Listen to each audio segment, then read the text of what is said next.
Hey everyone, my name's Teacher Travis, and if you're new with VIPKID, I want to say welcome. If you're going through the process of those really intimidating interviews, I want to say hang in there. You can get through this. I want to help you. If you're interested in VIPKID as a second job or even your primary job, if you're a stay-at-home mom, if you're a graduate student, if you're looking for some extra income, we're going to walk through some very important first steps that will help you get started on your VIPKID journey. So let's get going. First, I want to talk about setup. As you can see from behind me, I have my classroom set up here. We've got my name for the kids to see, and we've got a welcome sign, we've got some letters, some animals, got a reward system that I use with the kids. This is all 95% handmade.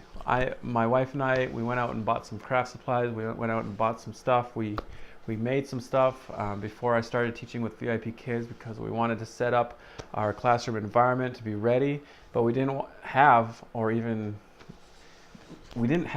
let's be honest, we didn't have tons of money to shell out on buying lots of stuff and getting lots of stuff. We found a few things for free, donated, or just that people weren't wanting anymore, friends, family members. And so we set up this classroom, and so far kids, families, parents seem to really like it. I got good reviews from my mentors, from the people who were doing my MockClass trials. I had to do 2 MockClass trials. Some people only have to do 1. Don't know why. Sometimes they just want to work on some stuff with you, want to see that you're willing to improve, willing to take feedback. So that's, I guess, a second thing to say is if you're doing your MockClass trials, don't be discouraged if your MockClass teacher, the person that you're presenting to, if they don't fully pass you on the first try. Often they'll give you constructive feedback. Often they'll give you things that they want to see you work on or want to see that you improve on. Maybe they just want to see what you're capable of. It's not always a bad thing for them wanting you to do a second interview. So if you're doing your first interview or you're in your second interview, don't lose heart because you can get through it. If you're thinking of applying for VIPKID, don't worry about the process. We're going to walk through it together. So hopefully that it can be the most easy and fun process for you so that you can start teaching with VIPKID. And you get to hang out with kids all day, teach them something cool, teach them something that they love to learn about, teach them something that will help them in their future grow and become whatever it is that they want to be. And when you start teaching kids, you get to discover what are their passions, what are their interests, what do they want to do with their lives? All of these great things. You get to see them learn. You get to see that moment where they go, oh, yes, like they get it. I'll be honest, some kids are a handful. That's just kids. If you don't know that already about kids, then there you go. This is who kids are. Sometimes they're a complete joy and delight. Sometimes they're a handful. And sometimes it depends on your day too. Sometimes you're frustrated. Sometimes you're busy. Sometimes you're rushed. And sometimes you just want to have an easy day, but that's not always going to happen. So you got to be ready for whatever those kids are going to bring at you. And you got to be ready to handle that. When you're getting ready to do your MockClass interview, make sure you wear something that's nice. Don't come to the MockClass interview wearing the shirt that you wore to the gym. That should be pretty obvious. Don't come to the MockClass interview wearing something that you wouldn't want your grandma to see you in. I don't know. That seems like a good point. You don't have to be fancy. You don't have to wear a suit and tie. You could wear a shirt, a simple polo shirt with a collar if you're a guy, a nice shirt, blouse, whatever if you're a girl. You can wear a t-shirt. A lot of teachers wear t-shirts. Right now it's winter, so I'm wearing long sleeve shirts, sweaters, whatever it is. Just make sure it looks clean, professional.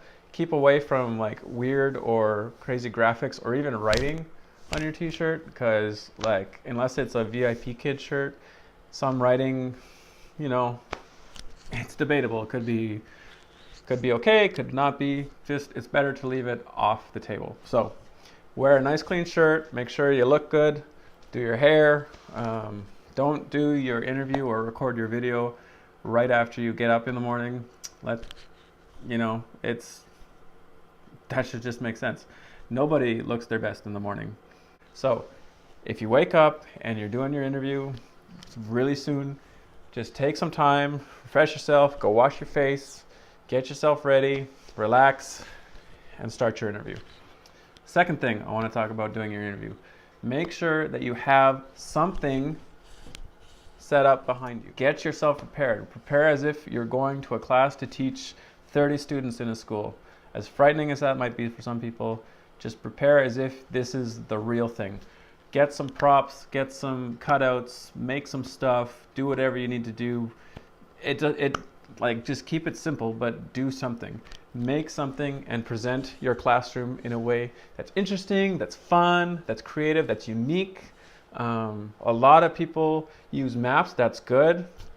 Nothing wrong with maps. Maps are very informational. They are also a handy tool in the class to show kids where you're from and point out where they're from and see how far it is. Oh, wow, that's so far. Yeah, all that good stuff.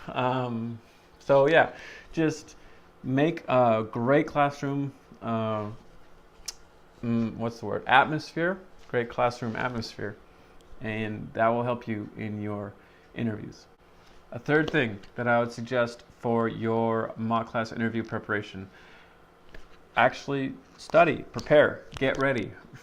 Review the slides, review the classroom material that you're going to be presenting. If it's the same as when I was doing it, they sent out 2 different types of classes that you could be doing.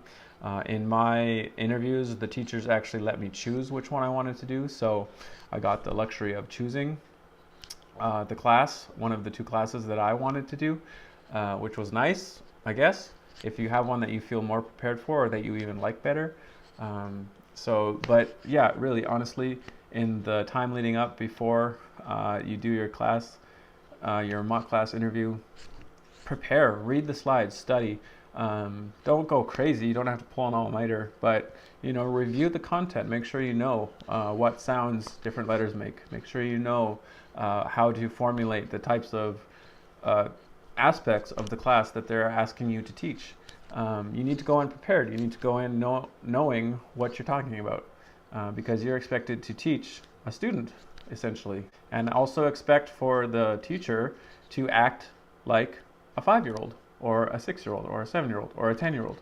Whatever age range that you're certifying for, that you're interviewing for, get ready to expect the teacher to sometimes not pay attention. So you gotta, get their attention. Hello. Sometimes you gotta slow down and you gotta help them. Sometimes you gotta listen carefully for what they're saying back to you, how they're responding. You gotta catch those pronunciation things. I missed a couple pronunciation things in one of my MockClass interviews. I didn't quite hear how they ended a word. Part of that was because I was nervous. I was a little bit stressed on doing my interview, and I missed a key thing. And so some of this is going to take some time. You have to be patient. You have to be calm. And like I said before, don't do it when you just wake up in the morning. Give yourself time to relax and be calm and prepare, and you'll do great.